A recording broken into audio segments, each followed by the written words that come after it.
BTech చదువుతుంటుంది. వాళ్ళ super seniors Sandhya and Preetam. So after BTech Priya Sandhya ఉన్న హాస్టల్కి వెళ్తుంది బెంగళూరుకి జాబ్ సర్చింగ్ కోసము. అప్పుడు సంధ్య జాబ్ చేస్తుంటుంది. బట్ ప్రియాకి జాబ్ ఎన్ని రోజులైనా ట్రయల్స్ చేసినా కానీ రాదనమాట. అప్పుడు సంధ్యని అడుగుతుంది, నాకు ఎక్కడైనా జాబ్ ఉంటే చూడమని. అప్పుడు సంధ్య ప్రీతంని అడుగుతుంది అనమాట, ఇలా నా ఫ్రెండ్కి జాబ్ రావాలి అని. ప్రీతంకి ప్రియా ఎవరో తెలుసు కానీ ప్రియాకి ప్రీతం ఎవరో తెలియదు అనమాట. సో సరే అని చెప్పేసి ప్రీతం హైదరాబాద్కి వస్తే నేను జాబ్ చూస్తాను అని చెప్తాడు. ఎందుకంటే ప్రీతం హైదరాబాద్లో సెటిల్ అయింటాడు. సో ప్రియా ఏమో నాకు బెంగళూరులోనే జాబ్ చేయడానికి ఇంట్రెస్టెడ్గా ఉంది, నేను హైదరాబాద్ వెళ్ళను అని చెప్తుంది. అప్పుడు ప్రీతం సరే నేను జస్ట్ ట్రై చేస్తానని చెప్తాడు. ఆఫ్టర్ సమ్ డేస్ కొన్ని రోజుల తర్వాత ఏమవుతుందంటే ప్రియాకి సంధ్యకి డిస్కనెక్షన్ ఏర్పడుతుంది. ఎందుకంటే ప్రియా వాళ్ళ ఫ్యామిలీ బెంగళూరుకి వచ్చి సెటిల్ అవుతుంది. సో ఇంకా ప్రియాకి ఫోన్ ఉండదు, అందుకని సంధ్యతో కట్ అయిపోతుంది కనెక్షన్.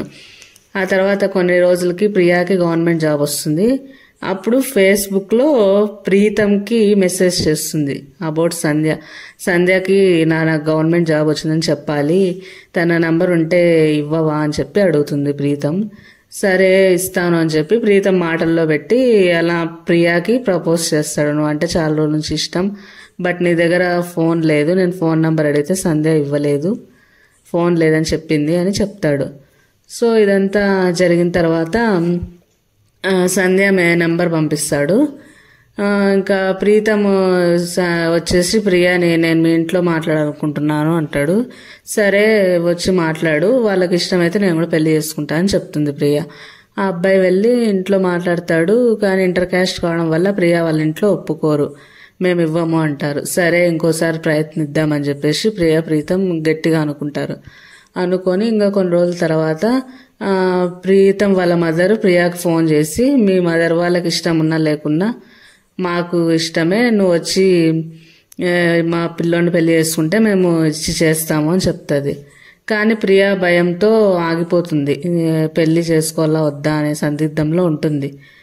అప్పుడు ప్రీతం ఏం చేస్తాడంటే, సరే ప్రియా కొన్ని రోజులు వెయిట్ చేద్దాము అని చెప్పి ఉంటారు, బాగానే ఉంటారు.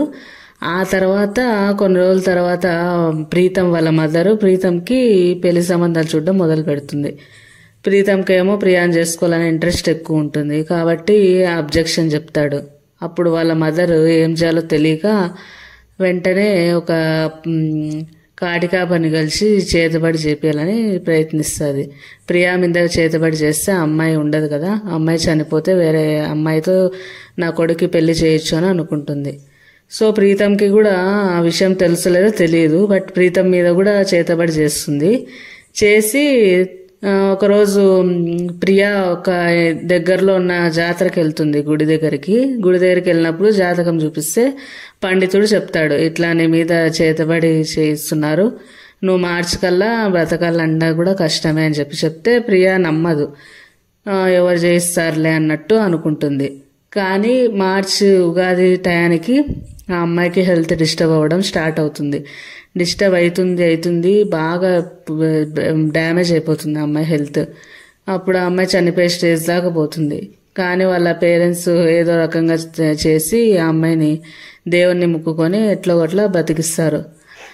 ఆ తర్వాత ప్రీతంకి కూడా చేతబడి జరుగుతుంది.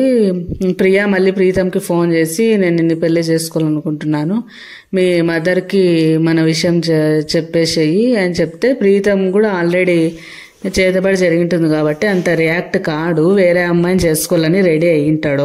ఒక పక్క ప్రియా అంటే ఇష్టం ఉన్నా వాళ్ళ అమ్మ మాట కాదనలేక చేసుకోవాలని రెడీ అయింటాడు. ఎంగేజ్మెంట్ కూడా అయిపోయింటుంది. ఆ విషయం ప్రియాకు తెలిసి గుండె పగిలంత బాధ అవుతుంది.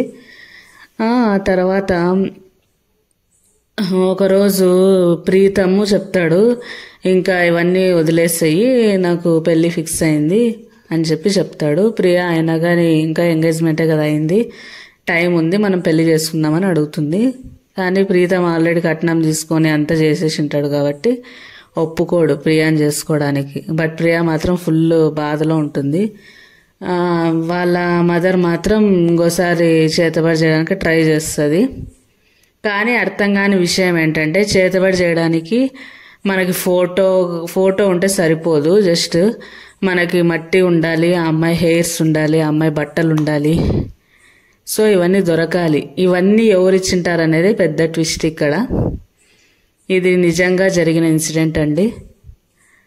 మీకు నచ్చితే గిన ఈ స్టోరీ సెకండ్ పార్ట్ ఏంటో కనుక్కోవాలంటే లైక్ చేయండి, షేర్ చేయండి, సబ్స్క్రైబ్ చేయండి.